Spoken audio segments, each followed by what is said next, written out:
حیات طیبہ دا غی طرز زندگی دا غی بود و باش رسول اللہ صلی اللہ علیہ وسلم په حیثیت د یو حاکم، په حیثیت د یو قاضی، په حیثیت د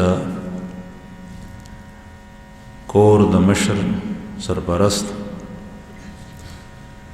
د ښځې دپاره خاوند، د عزیزانو دپاره ښه رشته دار، د اولاد دپاره پلار، او په حیثیت د ګاونډي، په حیثیت د یو سپه سالار رسول الله صلی الله علیه وسلم په سیرت طیبه کې د هر کس دپاره نمونه ده. لقد کان لکم فی رسول الله اسوة حسنه. او د نبی کریم صلی الله علیه وسلم د دې سیرت مقصد هم دغه دی چې مونږه کوم ځای کې چې دې سیرت کې مونږ ته بنیادي خبره داسې راځي چې مونږ ته د هغې ضرورت وي او مونږ په هغه سلسله کې پریشان یو او د مسلمانانو د ترقۍ باعث ګرځي هغه نقطه مونږ راخلو، ځان سره محفوظ کوو، د اورېدو سره او په هغې باندې فوراً عمل کوو. هغه به په خپل انفرادي ژوند کې او په اجتماعي ژوند کې راولو. نو مقصد هم دغه دی. دغه سلسله دې ځای ته رسېدلې وه چې رسول الله صلی الله علیه وسلم په مدینه منوره کې د مسجد نبوي تعمیر شروع.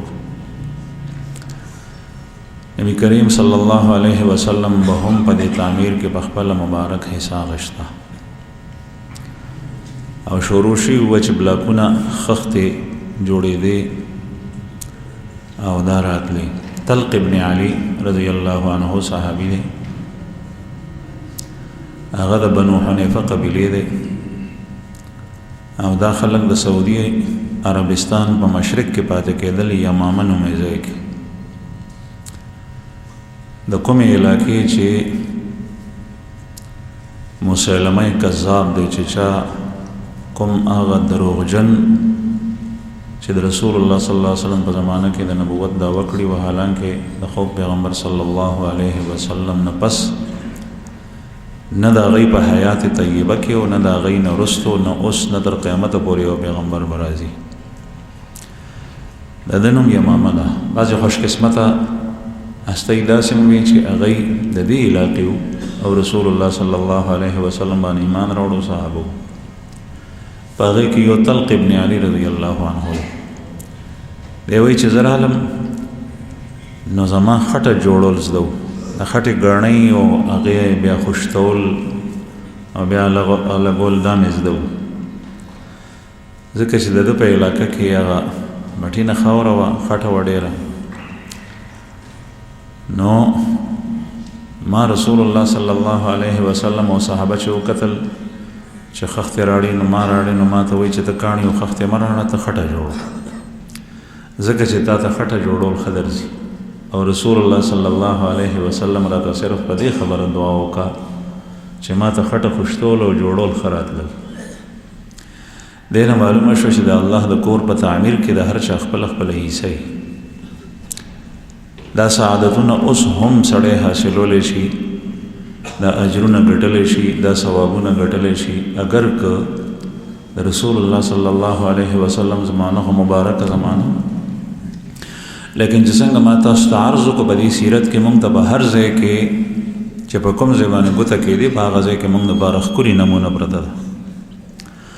یو سړی دی هغه په تعمیر د جماعت کې، په تعمیر د مدرسه کې، په ښه ځای کې د الله په کور کې چې کوم ځای نه خیر خورېږي په هغه ځای کې خپله سرمایه صرف کولی شي، الله جل جلاله ورکړي ده هغه دې ورکړي. او که چېرې دا نه خپل صلاحیتونه، هر یو انسان ته الله پاک خپل خپل صلاحیت ورکړی، څوک انجینیر دی، څوک ګلکار دی، څوک ترکاڼ دی، څوک مزدور دی، څوک د بیلۍ په کار باندې پوهېږي. نو هر یو سړی خپل خپل خدمات وړاندې کولی شي.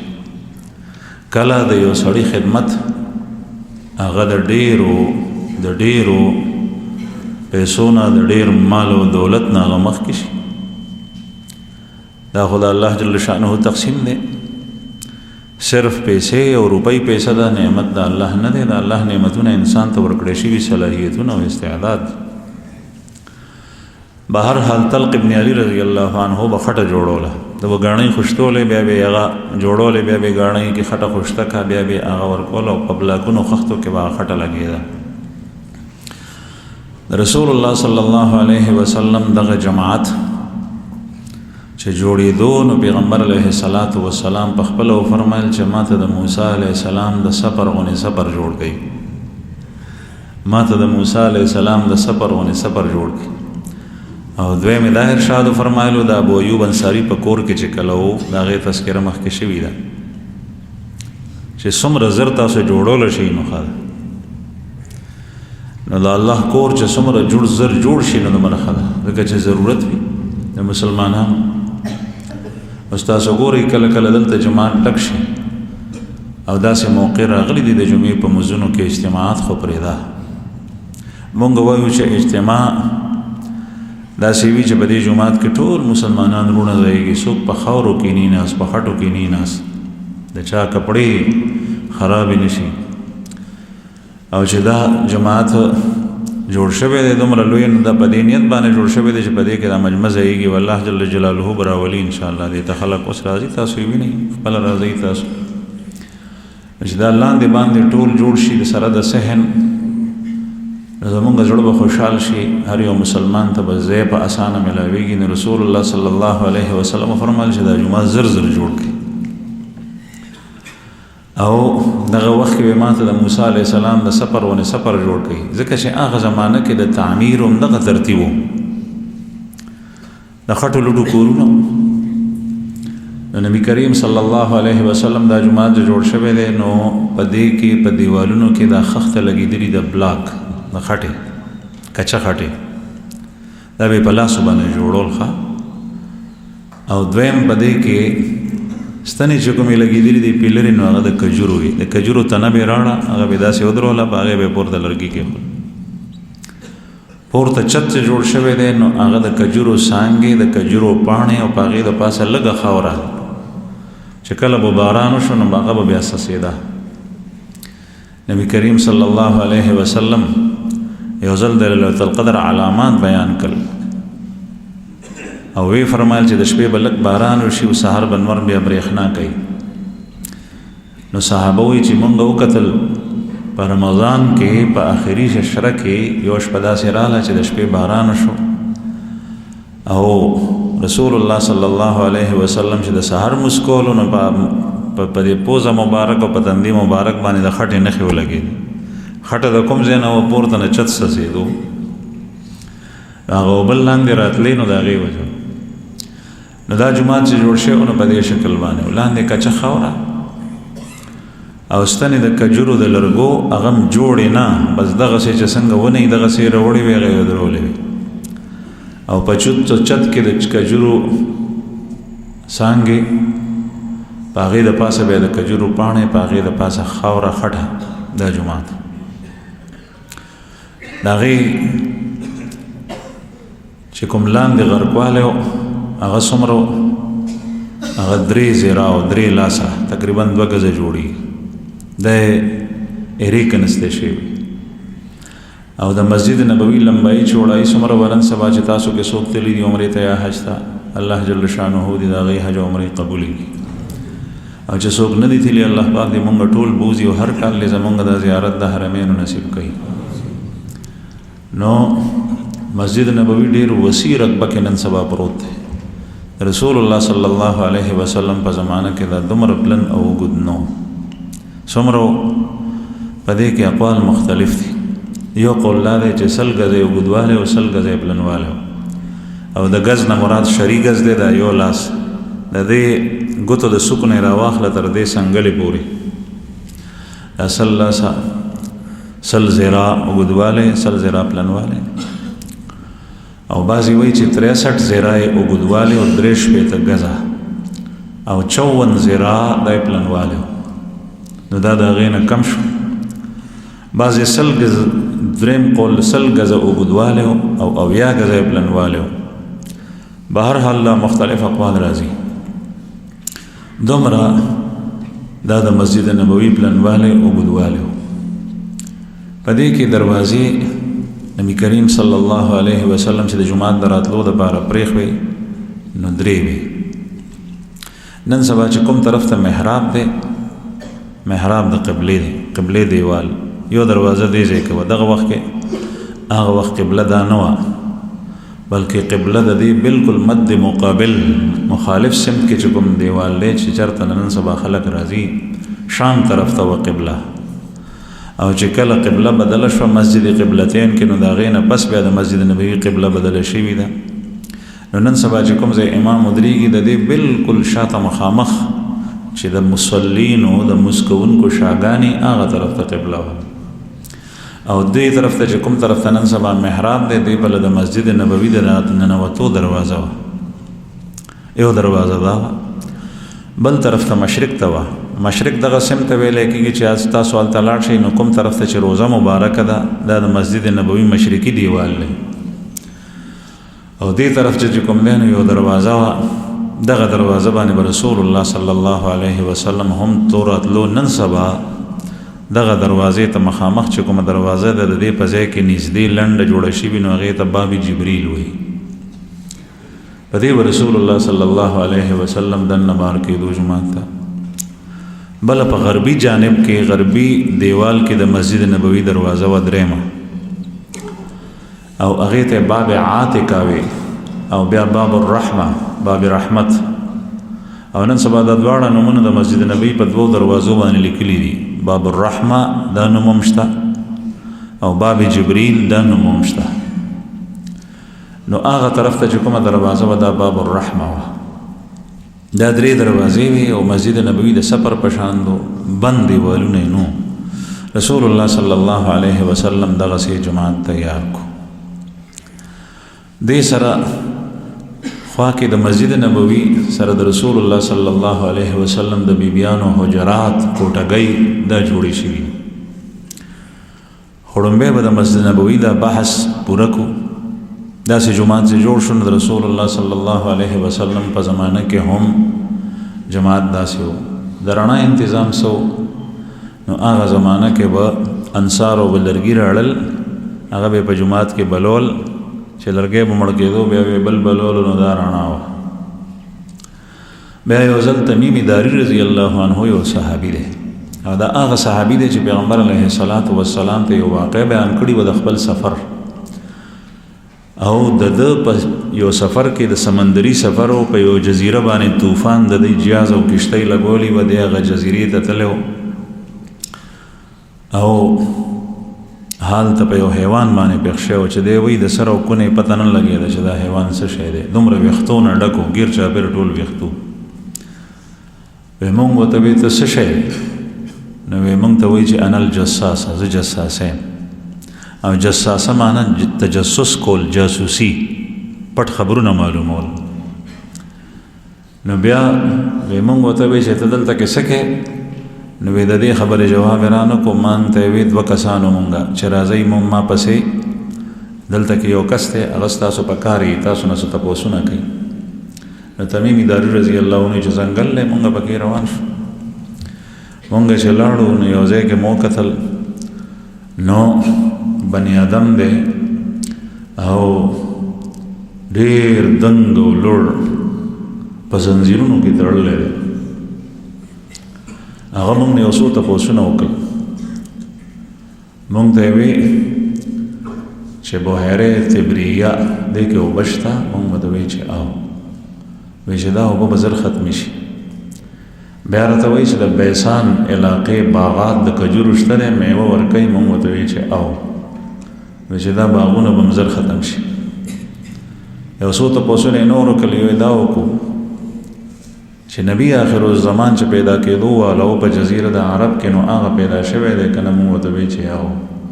وی دی په هغه زنځیرونو کې داسې اوچت را خلاص شو خو را خلاصېدی نه شو. نو بیا وی چې زما د خلاصېدو وخت نږدې شو. وی مونږ ورته وی چې ته څه شی؟ وی زه دجال یم. رسول الله صلی الله علیه وسلم ځکه بعضې روایتونه معلومیږي چې دجال هغه زمانه کې خو ظهور به په آخر وخت کې کېږي، قیامت ته نږدې، او دغه ورځ شپې را روانې دي. دجال فتنه ډېره خطرناکه ده. محمد رسول الله صلی الله علیه وسلم به پناه وسته او صحابه به پناه وسته. فتنو سره د مخامخ کېدو دپاره خپله بهادري په زړه کې منولی او چاته وایي هم نه. او فتنې دام دي چې ستا نظر غلط استعمال شي، ته وایې چې نه په ما باندې هېڅ اثر نه کوي، که زما نظر په ښځه باندې بروزي نو په ما څه اثر نه کوي. که ته خبرې وکړې د چا نه ته وایې په ما څه اثر نه کوي. دا خو کمزوری سړی چې داسې نو یاد ساتئ چې کله سړی خپله بهادري هغې باندې پام شي نو د الله جل شانو نصرت او مدد لرې شي. بیا په کمزوري تار کې هم دی نښلي، د جولاګي په جاله کې هم دی بیا انښتېدی شي، را پرېوتی شي. دا ټولې فتنې دي چې هغه ستا دین او ایمان ته خطر رسوي. هر یو فتنې نه، د خراب صحبت نه، د غلط لټریچر نه، د فتنو د ځای نه، د هغې نه ځان ساتئ. د ډمتوب د ځای نه ځان ساتئ، د نشو د ځای نه ځان ساتئ. دا مو وایه چې زما څه پروا نشته، زه ډېر بهادر یم، تکړه یم. داسې ځای چې هلته کې بې پردې بې حیا زنانه ښځې ګرځي سرتوري، هغه ځای نه د بچ کېدو نه ځان ساته، هغه ځای ته مه ځه. که چېرې لاړې نو شیطان په جال کې به ونښلي. نو رسول الله صلی الله علیه وسلم به د دجال له فتنې نه او د هرې فتنې نه دعا غوښته. اللهم انی اعوذ بک من فتنة المسیح الدجال. یا الله زه ستا پناه غواړم، ستا په پناه کې راتلل غواړم د مسیح دجال له فتنې نه. صحابه نبی کریم صلی الله علیه وسلم داسې یرولی او د رسول الله صلی الله علیه وسلم نه مخکې هر پیغمبر نبی کریم صلی الله علیه وسلم فرمایي چې زه تاسو ګورئ د دجال له فتنې نه یروم، او هر یو پیغمبر خپل امت د دجال د فتنې نه یرول دی. ما من نبی الا وقد انذر قومه، ما من نبی الا وقد انذر قومه. هیڅ یو پیغمبر داسې نه دی تیر شوی چې هغه خپل قوم د دجال د فتنې نه نه یرولی. او بیا فرمایل چې نوح علیه السلام هم د دجال د فتنې نه خلک یرولی، حالانکه نوح وړومبی نبی مرسل دی، او د نوح علیه السلام نه مخکې آدم علیه السلام نور انبیا تیر شوي دي. خو مشرکینو ته او کافرو ته او بت پرستو چې کوم اول پیغمبر راغلی هغه نوح علیه السلام دی. نوح علیه السلام هم خپل قوم د دجال د فتنې نه یرولی، حالانکه تر اوسه لا نه دی راغلی او موږ ورسره لنډ یو، لږې ورځې پاتې دي. نو دومره یرولی صحابه چې صحابو سره دا فکر و، صحابه وایي چې موږ به دا ګمان کولو چې چېرته د مدینې د باغونو کې دجال پټ دی او درنګ ساعت ته راخلاصېږي راځي. او هغه داسې فتنه ده چې الله جل جلاله د خپل طرف نه هغه ته څه قوتونه او طاقتونه ورکړي دي، څه هیلې او څه چل ول ورسره، او دا استدراجن الله پاک ورکړي دي. او بیا الله جل جلاله دغه کسب دی استعمالی، د سره به یهود وي. دا یهود چې تر اوسه پورې د مسلمانانو سره د دې دشمني هغې کې فرق نه راځي، د رسول الله صلی الله علیه وسلم د زمانې راځي. تا ته چې کوم ظاهري صورت کې خیر در رسي، د دارو په شکل کې، د تعاون په شکل کې، د قرضونو په شکل کې، دا په حقیقت کې تا په جال کې نښلی. او نن سبا یو غټه فتنه چې هر مسلمان یو امی سړی او یو مولا سړی او یو شیخ هغه هم ترې نه پاتې نه دی، دا موبایل هر یو کس سره دی، د دې رابطه د خپل ادارې کمپنۍ سره ده، د هغې رابطه چې کوم دی نو بیا یو تو پوره دنیا کې یو نیټورک یو جال خور شوی دی، هر یو کس پکې ځان تړلی. او په دې کې د دې خلکو څخه خپل مفادات دي، د دې په ذریعه باندې تا هغه خطا کولی شي، ګمراه کولی شي. هغه څوک به الله جل شانه بچ کوي چې چا د خپل رب سره رسول الله صلی الله علیه وسلم د حیات طیبه او سیرت مبارکه سره مضبوط تعلق وي، کلک. که چېرې مضبوط ایمان نه، کلک تعلق د خو پیغمبر صلی الله علیه وسلم د سنتو سره نه، په حلیه کې، په لباس او پوشاک کې، په اعمالو کې، په ناسته ولاړه کې، په کردار کې، په اخلاقو کې، په ایمانی صفاتو کې، په خویونو کې، نو دغه کس په هغې جال کې په اسانه راګیرېدی شي.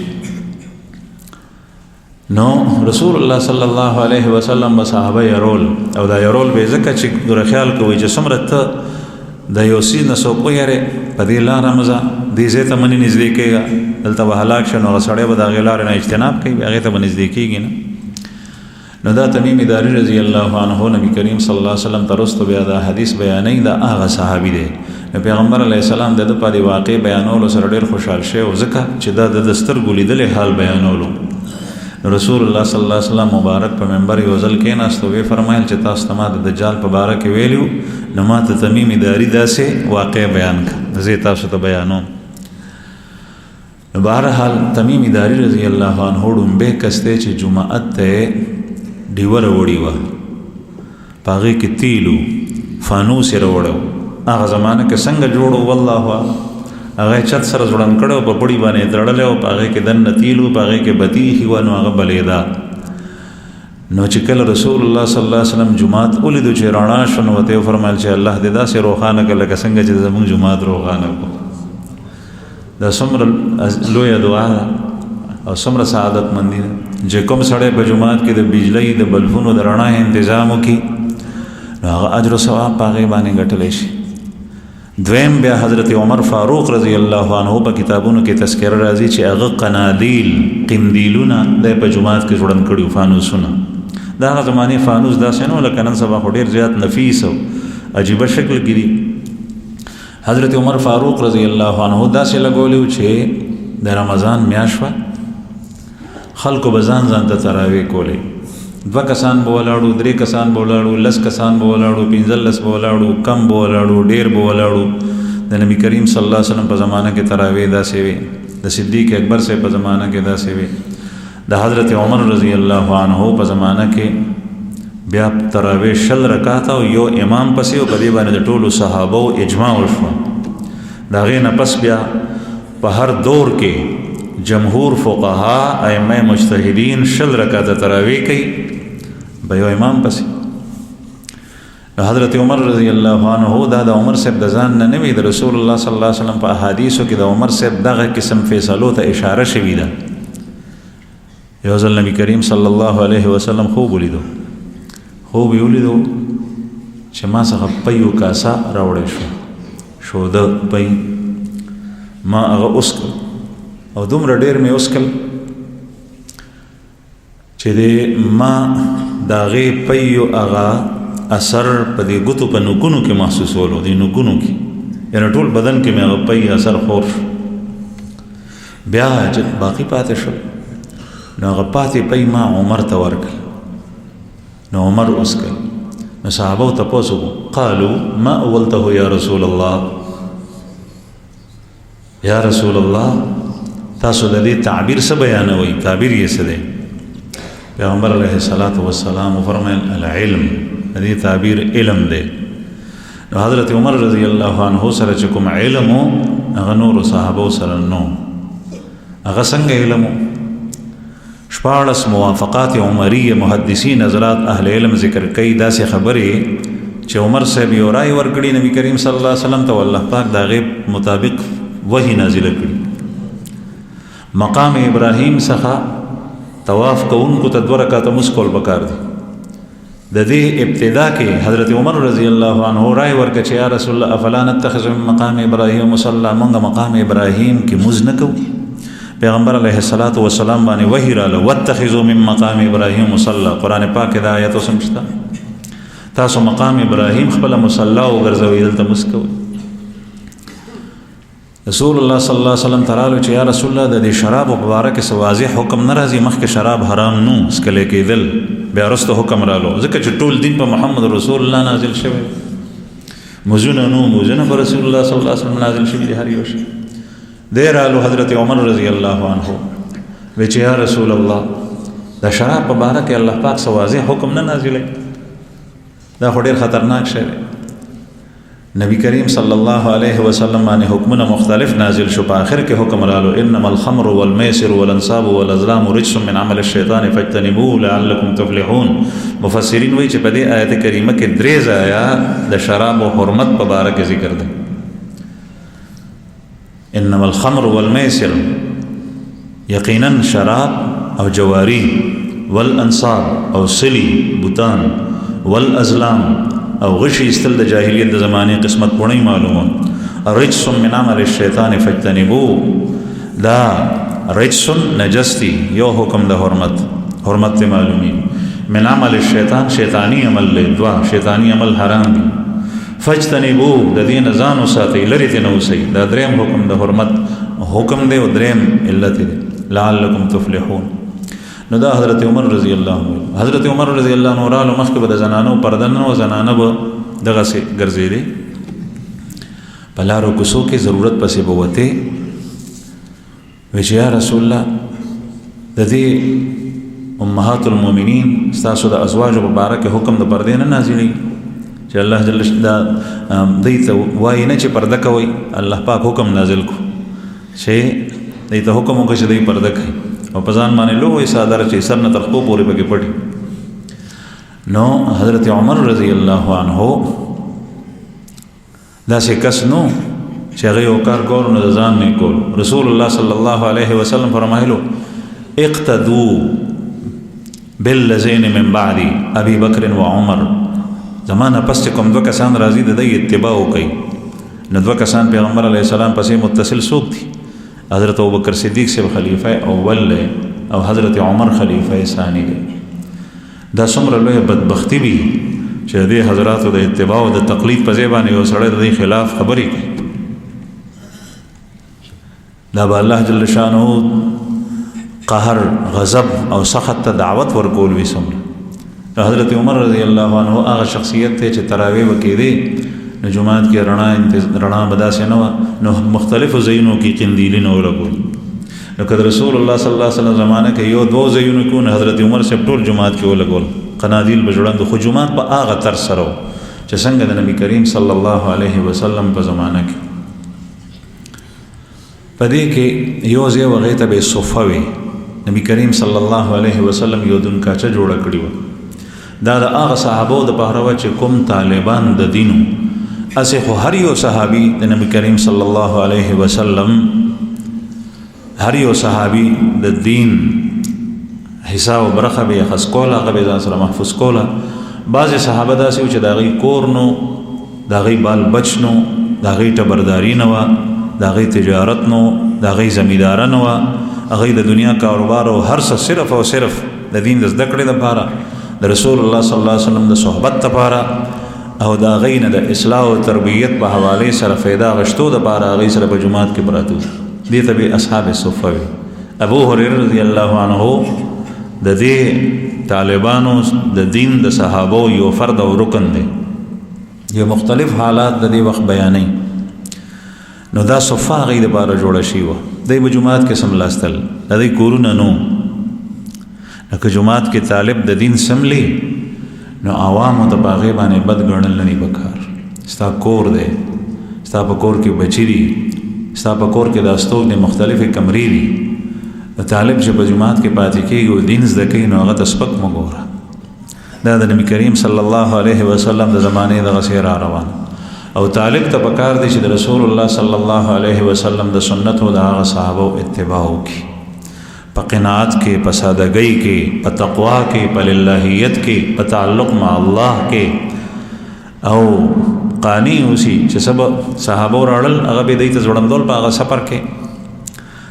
نو وایي چې بعضې به داسې کجوري راړې وږي به یې راړل چې په هغې کې به ردي کجوري او خرابې کجوري هم ډېرې وي. موږ به پکې سمې سمې دانې ټولولې هغه مو خوړې.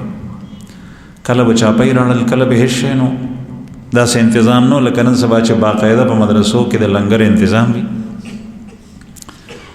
صحابه به راړل ځکه چې خپل غربت او فقر و.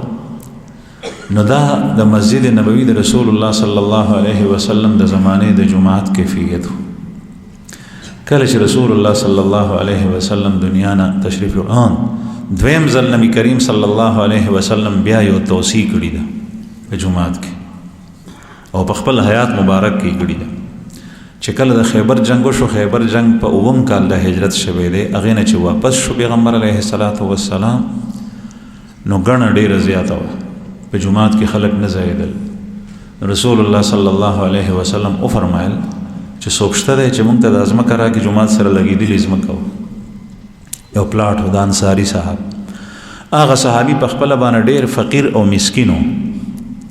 هغه وی چې یا رسول الله ما به دغسې درکړي وو خو زما هېڅ وس طاقت نشته. نو حضرت عثمان ابن عفان رضی الله عنه ذو النورین ته پته ولګېده د به داسې موقع لټولې. الله جل شانه دې داسې مال هر چا ته ورکړي، مال هم او حلال هم او صحیح مصارفو کې د لګولو دپاره زړه هم. زړه سړي سره به په کروڑونو روپو مال راشي، دی به خوړی نه شي، دته به خوب نه ورځي، خو دی وایي چې ما نه ګیر چاپېر دا نوټونه پراته وی، زه په دې منځ کې ښخ وی.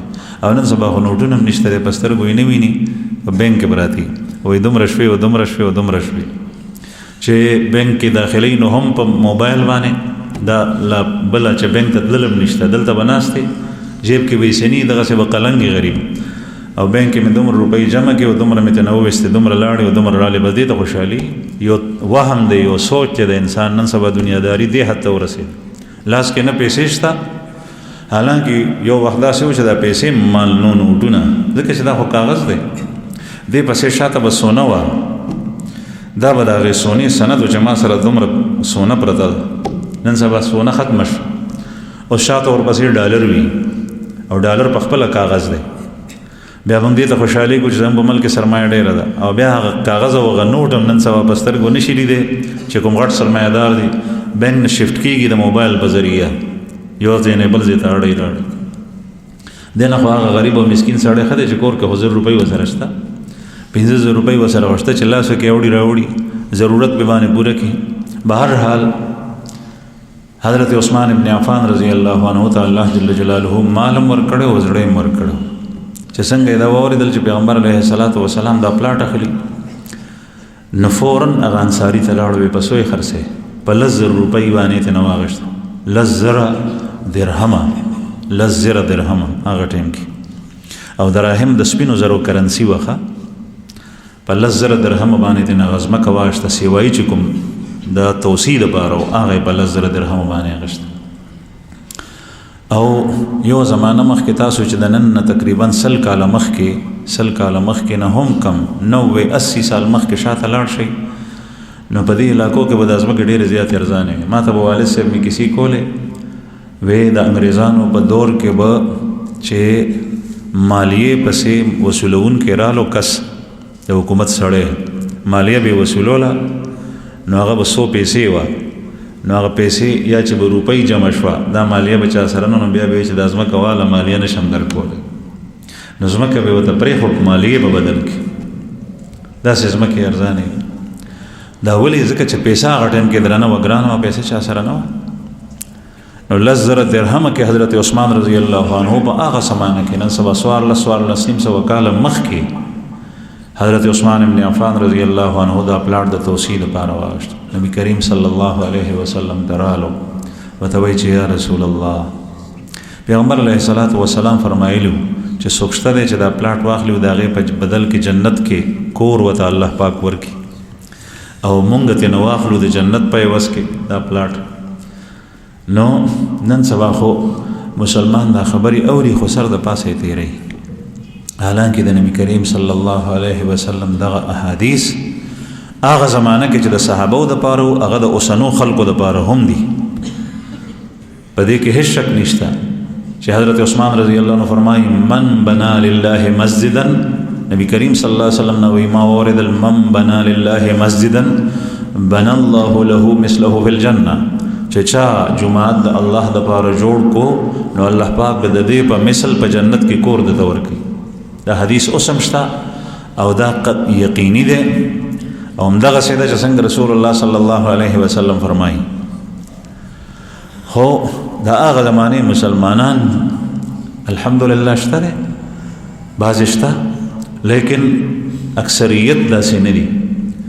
نو حضرت عثمان رضی الله عنه راغلی وی چې یا رسول الله، زه تاسو باندې هغه پلاټ خرڅوم د جنت په عوض کې. نبی کریم صلی الله علیه وسلم ته واغشتو، ډېر زیات خوشحال شو. هغه توصیه هم بیا پیغمبر علیه الصلاۃ والسلام په خپله په هغې تعمیر کړی دی، او په هغې کې بلاکونه ایښي، او ماغه ترتیب سره چې څنګه مسجد نبوي راایښي وه، په خپله کاڼی کېښو، بیا صدیق اکبر ته وایي چې ته دې سره کېده، بیا حضرت عمر، بیا حضرت عثمان، د ټولو خلفاو کاڼي ورپسې کېښول. هغه توصیه وشوه د رسول الله صلی الله علیه وسلم په زمانه کې. بیا دغه جماعت د ابوبکر صدیق رضی الله عنه په زمانه کې هم دغسې و. بیا د حضرت عمر رضی الله عنه په زمانه کې د دې توصیه نوره وشوه، او کوم طرف ته شوي ده، کوم چې د قبلې اړه او قبله چې تاسو ما مخکې ذکر وکړو نو مخکې د شام طرف ته وه او بیا وروستو مدینې منورې طرف ته شوه نو هغه دروازه چې کوم ځای کې مخکې د ننوتو دروازه وه هلته کې محراب راغلو او شا طرف ته د هغې مخامخ دروازه جوړه کړه چې کوم ځای زوړ محراب او یو طرف ته بل ته چې کومې دروازې وي باب جبریل او باب الرحمه چې ورته وایي نو دا په خپل ځای باندې پاتې شو نو دا د ابوبکر صدیق صاحب په زمانه کې د حضرت نبی کریم صلی الله علیه وسلم په زمانه کې تعمیر 2 ځله شوی په دې دویم تعمیر کې ابو هريره رضی الله عنه چې په 7 هجری کې ایمان وروړی دی هغه په کې حصہ غشتي عمرو ابن عاص رضی الله عنه چې په 7 هجری کې ایمان وروړی دی هغه په کې حصہ غشتي دا غیر روایت چې چرته د بنا د جمعات راشي نو غینه مراد دغه بنا ده دا تعمیر دی چې کوم د خیبر نه پس شوی دی په دې جمع کې چونګي طالبان عالمان ناشتي نو بعض روایتو کې دا راځي ابو هريره رضی الله عنه فرمایي چې رسول الله صلی الله علیه وسلم په خپل مبارک بلاکونه اوچت کړیو د نیو نه زیات اوچت کړیو او تاسو تمام مخ کې ویلو چې هغه خختي غټه غټه نو د خېټه سره جنگولي نو ما او قتل چې ډیر په ګران نبی کریم صلی الله علیه وسلم اوچت کړی دي امام ته چې یا رسول الله ما ته راکې نو ما ته وای چې خذ غیر هذا یا ابا هريره فإن العيش عيش الآخرة اے ابو هريره دا پریدا ته نور اوچت کا او دا ځکه زه داسې کوم چې عیش او ژوند خو د آخرت ژوند دی دا خاورې د اخیرن خچن بدن دا د دنیا کې دا سیزونه نشته دی د آرام ځای دا نه دی د ژوند او د تعیش او د عیش پسندۍ ځای د وجن دی اصل آخرت موږ نه شیطان او طاغوت او کافر او یهودو او نصاراو او د دین دشمنانو آخرت هیر کړی دی چې څنګه هغوی وایي چې ژوند خو د دنیا دی نو داسې مسلمان هم وایي چې د ژوند خو د دنیا دی ټول د بچپن نه تر اخره پورې سړی شي د ژوند په تعلیم کې تیر شي پلار په باندې تعلیم کوي تعلیم په کوي د دنیا د دین نه لري ساتي د دین بنیادی خبرې عقاید هغه نه زده کوي د ابتدا نه په هغه سکول کې داخل کې چې کوم منسوب دي یهود او پیرنګانو طرف ته او چې کله هغه تعلیم حاصل کی نو پس دا غینه قسمت ته که چرته پکار او لګیدو انټرویو ایشوا خزه وته ملاو شو نو بیا د یو سور زو دغه خوشحالي بس دې ته خوشحاليږي حالانکه اطمینان قلب او د زړه چین او سکون ني بل طرف ته یو کس چې داغه د الله سره تعلق ته ما تقوا پکې لغو نشتا نو هغه 3000 روپۍ تنخواه ده دا غډیر په خوشحالو سره ژوند تیریږي د 3 لک تنخواه ده وي په مال کې مې برکت نشته خچ څنګه بچی پیدا شي واده وشي پاغه باندې ډېرې پیسې به درېغه خرج کی ځکه چې داسې سړی ته بیا لور خورم چې ورکې څوک نو هغه هم داسې کس وي چې او پیسو والی دی چې جینۍ کوي نو هغه هم د داسې کور نه کوي چې هغه پیسو والا خلک او چې څوک ورکې نو هغه داسې کس ته ورکې اگر که درنګ نه دی تور مسلی وي او د دنیا په خبرو نه پوهېږي لیکن چې کله پیسې ډېرې ګټلی شي عهده او منصب یې اوچت دی نو بس دا شی ډېر بیا چې کله واده وشي بچی پیدا شو نو دی بیا په خپلو بچو باندې داسې تعلیم کوي چې د یو سکول فیس د یو موقع 3 لک روپۍ 4 لک روپۍ 15 لک روپۍ د نن نه څو کاله مخکې تقریبا 10 کاله مخکې ما یو کس نه اورېدلو چې 15 لک روپۍ مې د زوی داخله وکړه نو 5 لک روپۍ داخله ورکړي بیا د میاشتې هر فیس نو د چې څنګه په تعلیم باندې ګټلې وي نو هغه ټولې په تعلیم بیا ولګي د کوی خوره په کوی لګي هیڅ فایده یې وانه نشته خو بیا دغه زوی چې کله واده وته وکړي نو دی د ښځې شي او د هغې نه پس ډېر کم داسې خوش قسمت او سعادتمن په زرو کې چېرته یو بچی که داسې وي چې هغه به د مور او پلار په کار راشي کني نو هغه د خپلې ښځې شي او د خپل ځان شي بیا د مور او پلار یوازې په بوډاوالي کې آخري سلګۍ د دی اوځي چې دا بچی ورسره نه دی یا امریکا کې وي یا فرانس کې وي یا کینیډا کې وي یا په برطانیه کې وي یا یو ځای کې وي یا بل ځای کې ډاکټر دی ساینسدان دی انجینیر دی نو دا د دې بیا هغه په خپلو بچو دغسې تعلیم کوي هغه د هغې نه نور اعلی ځایونو کې داخل کړي نو هغه پیسې تاسو ته ما وایي د کوی خبرو په کوی لګي په هماغه تعلیم لګي د ده په کار رانشي آخر د دې تعلیم فایده څه وه راحت خو تا ونه لیده ټیک ته ستا په کور کې به صوفې پرتې وي قالین پکې پروت وي یو غریب سړی به په د بوڼو په کټ کې شپه تېروي او د هغه د کور تلی به د خاورو وي خو هغه خو راحت ډېره زیاته ده ځکه چې نن سبا ماشوم بول او براز وکي او فرش وي لاندې قالین وي نو لومبی مور او پلار ټقی چې قالین دي ګنده کو نو د هغې دپاره ورته څه راړي هغه خلطې چې ورته اچوي پمپرې نو دا سیوایي خرچ دی ځان ته مکار کتلی او په خوا که به چا توګاڼې توکل لیاړې به یې توکلې بیمار نو کټ نه یو خوا بل خوا به یې توکل نو پروا به نه وه ځمکه به هغه راښکل او که ماشوم به بول کل نو به هغه ځای به نو ټیک ته دا څیزونه جایز ناجایز نه دي جایز دي دا لیکن دا خو نور ژوند د انسان تنګ شو ګران شو داسې دی لکه زولنې چې سړي ته واچې په لاسو کې په خپو کې د هر طرف نه وتړې کلک چې بس ایله خوځي نو کار خرابېږي نو به هر حال عرض مې دا کولو چې د رسول الله صلی الله علیه وسلم په زمانه کې دغه توصیه وشوه دوه ځایه نو رسول الله صلی الله علیه وسلم په دې دویم توصیه کې ابو هریره صاحب هم موجود دا په 7 هجری کې شي ابو هریره رضی الله عنه ته بلاک غشتونه پیغمبر علیه الصلاۃ والسلام ته فرمایي چې خذ غیر هذا یا ابو هریره فإن العيش عيش الآخرة د دین علاوه نور واخله ځکه چې حقیقت ژوند هغه کوم یو دی آخرت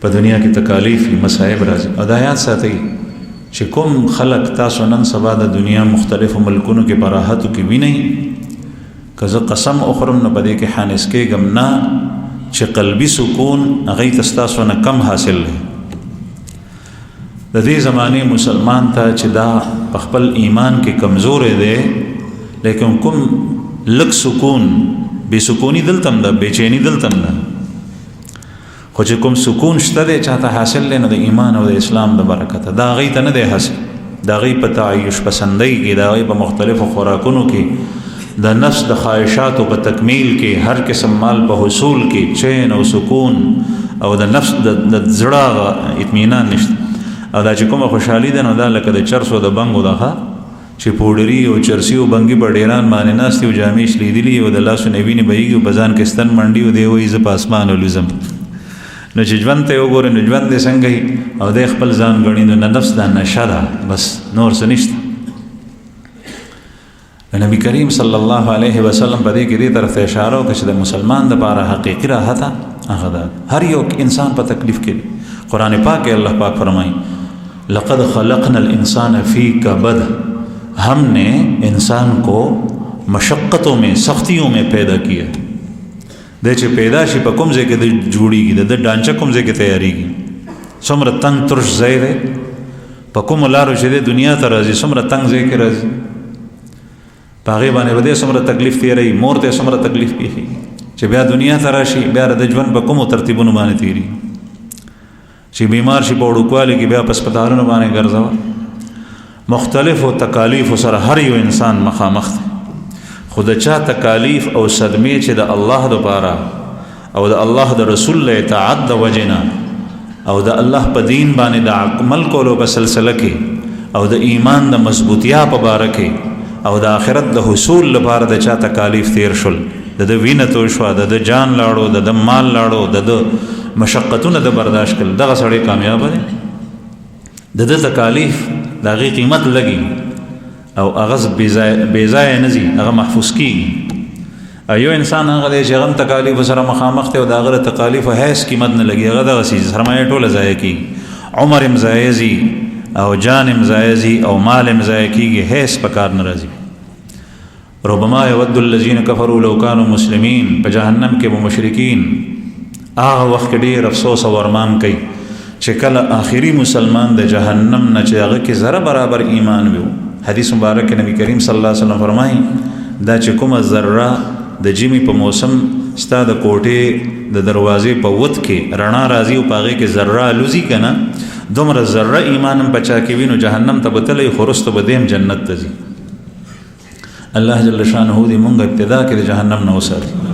او الله جل شانه په دنیا کې د داسې اعمالو نه مونږ وساتي چې هغه جهنم ته سړی بیایي او د داسې اعمالو دی الله پاک توفیق راکړي چې هغه ابتدا کې جنت ته سړی داخل کړي نو دغه کسب په آخر کې د جهنم نه ځي جنت نو چې کله دی وځي د جهنم نه نو دا کافر به درته ګوري او زیریږي دی به وایي چې کاش موږ هم مسلمانان وی چې اوس موږ هم یو ورځ د دې جهنم نه وتې وي چغې وي سورې وي هغه چغې وي چې هغه والله عالم چې د هغه به څه کیفیت وي او په هغې کې به سوځېدل وي او مرګ به نه په جهنم کې به همیشه پروتوالی وي الله دې مونږ وساتي نو به هر حال عرض مې دا کولو زما عزتمندو چې رسول الله صلی الله علیه وسلم په زمانه کې تعمیر د مسجد د 2 ځله شوی دی. بیا د ابوبکر صدیق رضی الله عنه په زمانه کې همدغه حال سره د کجورو ستنې او چت د کجورو د سانګو د پاڼو په باندې خاوره او توصی بیا نه ده شوي. بیا د حضرت عمر رضی الله عنه په زمانه کې د جماعت توصی شوي ده او قبلې طرف ته شوي ده او غربي طرف ته شوي ده چې کوم طرف ته نور پروزي او دی بل طرف ته شرقي طرف ته ځکه نه شوي چې دلته کې د نبی کریم صلی الله علیه وسلم د بیبیانو کوټې وي. واخر دعوانا الحمدلله.